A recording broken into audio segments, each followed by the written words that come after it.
Alright, YouTube, let's talk for a few minutes about what I think. I'm going to talk for a few minutes. A lot of that, I see the YouTuber, let's talk about this, let's talk about that. Yeah, technically, if you get down into the description below or get down in the comment section, we can talk there. But as far as right now, when you're watching me, you're not talking unless you're talking to the screen, which I do a lot of times when I'm watching YouTubers. I'm like, what are you talking about?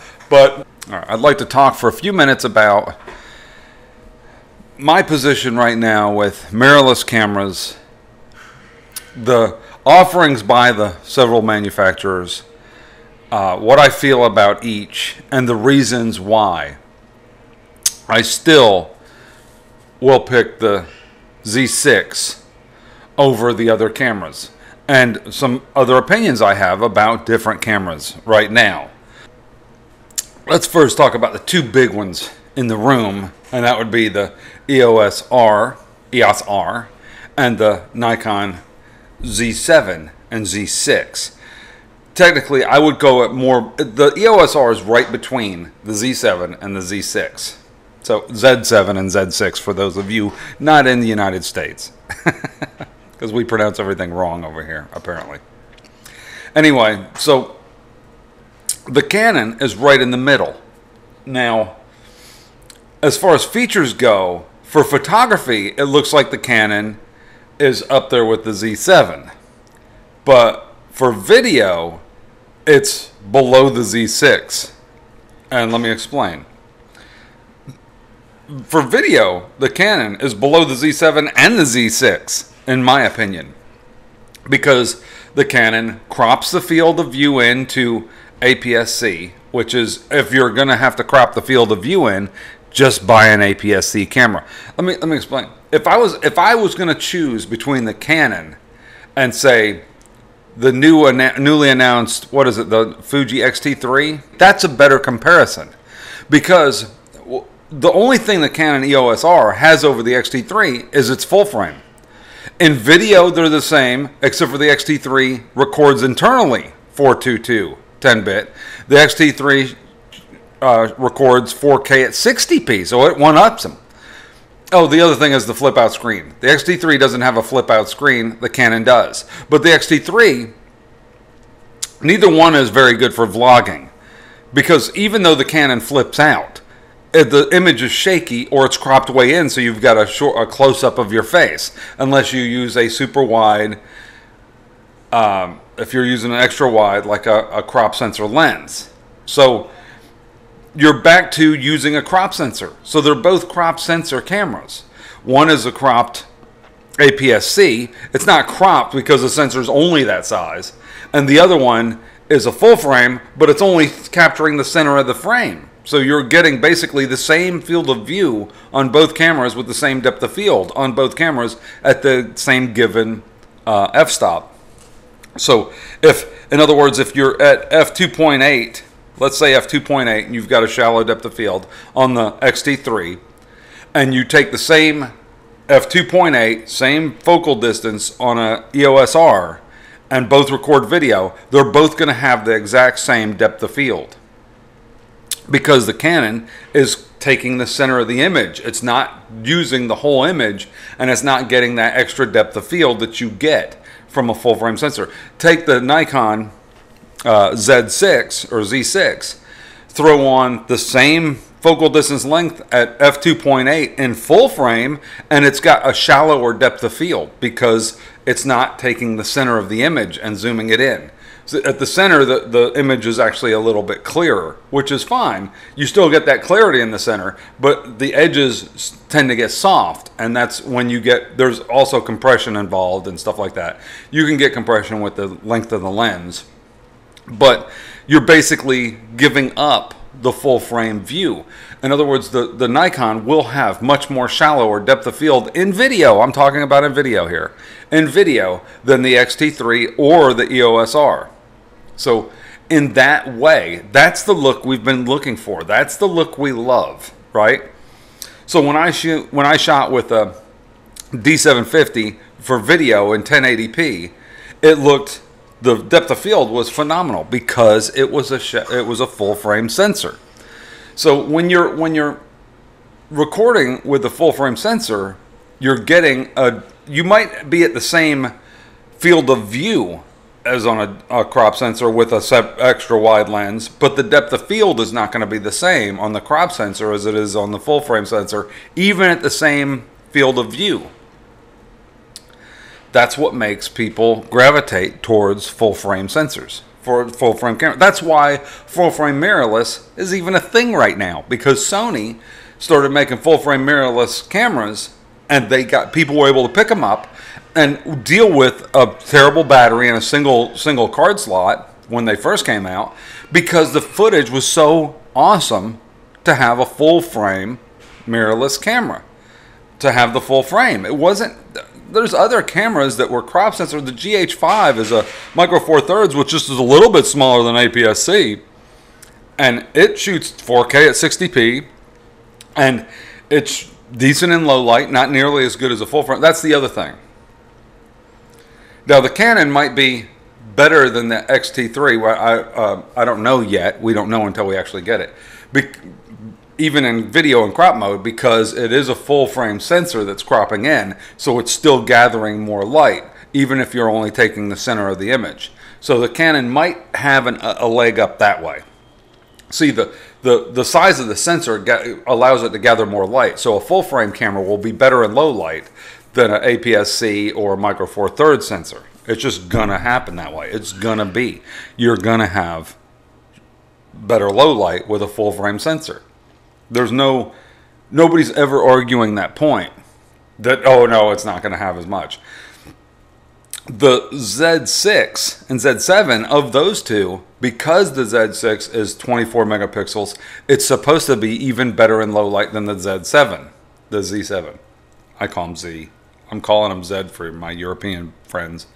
But the Z7 is 40-something megapixels, and the Z6 is 24 megapixels.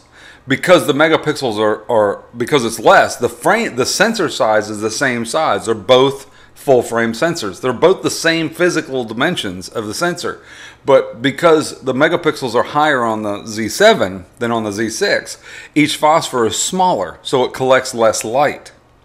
So if you make the phosphors bigger, that's why the A7 III or S or whatever, whichever one that one was, it was like 12 megapixels, but it could shoot, if you look online, there's a Philip Bloom showing you shooting in almost complete darkness, and you could see perfectly clear because it gathered more light, because the size of the phosphors were bigger, so they actually could capture more light than the small. There's more square real estate per thing because each one was larger to fill the same size frame, same size sensor size. It's really complicated, but anyway, that's one of the things. So when I look at these cameras, I don't think you should go, you can't compare, say, an XT3 to a Z7 or Z6, and you can on features like the dials and stuff like that, and ergonomics. You can that way, because that way, in many ways, the Fuji's better because it has all the dials and stuff. But we haven't had a chance to see what dials are programmable, the programmable buttons on the front on the Z6 and Z7. How useful will those be? The touch screen, how useful is the extra buttons on the touch screen? Stuff like that. So you can't really judge the cameras based on that. But just on overall dials, the Fuji is better. But when you compare images, yeah, in good light, the Fuji's going to be good. But in any light, my cell phone is good in good light. It looks fantastic. The new iPhone is fantastic in good light. It's when you start lowering that light that you notice a difference. The Fuji takes remarkably good pictures for an APS-C sensor camera in low light. No denying that. But if you compared them to a full frame, say a D850, there's absolutely no comparison between a Fuji X-T3 and a D850 in low light. No comparison. I mean, I don't care who you are. You can't compare those two. The D850 is just going to blow it away. But the Fuji's still very good for what it is. So I imagine the Fuji X-T3 compared to, say, a D500, the Fuji would probably come out on top, and it will definitely come out. There's a good comparison of the two cameras. You want to compare cameras? Compare the Fuji X-T3 to the Nikon D500. The Fuji has faster shutter speed. It has better video. If you were going to pick between those two cameras, and they're both about the same price, I would probably, if I didn't have Nikon glass already, I would probably go with the Fuji over the D500. That's saying a lot, because if you watch my videos, you'll see that I reviewed the D500 and I talk about how awesome the video is and how awesome the features are on the camera, how it's just a joy to use. And it's a fantastic camera. I love using the D500. But if you're going to compare apples to apples, you're comparing the crop sensor camera to the crop sensor camera and the full frame sensors to the full frame sensor cameras. Yes, the Fuji X-T3 and the D500 are nipping at the heels of the full frame cameras.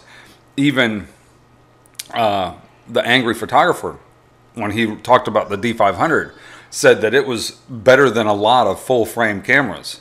And it is. I would pick the D500 over the D750. And I have a D750, and I would pick the D500 over the D750. Not because, for like, the D750 has like one advantage, the full frame sensor, and that's it. All the other advantages go to the more professionally built D500. The frame rate, shutter speed, everything else. The video capabilities, even though it's cropped in, it shoots 4K, you know, it does shoot the 4K, so it's a big deal. Now, the only one that I can see being a loser in this entire thing would be the EOS R. Not to say that it's a loser. I'm just saying, for the price, there's so much better things out or on the horizon that are better. I'm sorry, but a Z6 is better than the EOS R. It just is. If it's the same thing as the Z7, the Z6 is the same thing as Z7, but with a 24 megapixel sensor, then it is better than the EOS R. I'm sorry. Canon people can be angry with me, but it has IBIS. It has 422 10-bit output. It has better ergonomics. It has an AF on button on the back. It doesn't, in the spot where your thumb is, where that sliding touch thing is on the back of the Canon. Maybe that thing will be useful, but to me, that's where the button needs to be for AFR. And I said that in the video when I noticed it. I was like, where's the AF on button? It needs to be right there. Ergonomics, feel, I understand the Canon's actually a little bit thicker, a little bit taller than the Z6, so your pinky doesn't come off. So in a way, the Canon actually probably has a little bit better feel if you have big hands, like I do. My hands are fairly big. They're chunky. They're not big like long. They're just, I have chunky hands. That's really all I want to talk about today. There's a bunch of other things, you know, that I would discuss, but really when comparing the cameras, I think you need to compare apples to apples and oranges to oranges. You're talking about the full frame mirrorless cameras. You should discuss the Sony, the Canon, the Nikon. Why you would throw in a Fuji in there that's not a full frame is beyond me. The Fuji should be compared to the crop sensor, the APS-C cameras, like the D500 and the, you know, 60 or 80D or whatever it is that Canon has. That's the comparisons that need to be made. And if you're going down a crop, you can technically compare the Fuji to, say, the GH5, which is older technology. It's a little bit older, but as far as video features, it's really close between those two. The GH5 shoots fantastic, and the GH5 has IBIS, which the Fuji doesn't even have. You can physically walk around and handhold the GH5, and the footage will look fan-freaking-tastic. I mean, smooth. So that's my opinion. What do you guys think? Comment below. Let's talk about this. Comment below and tell me what you guys think.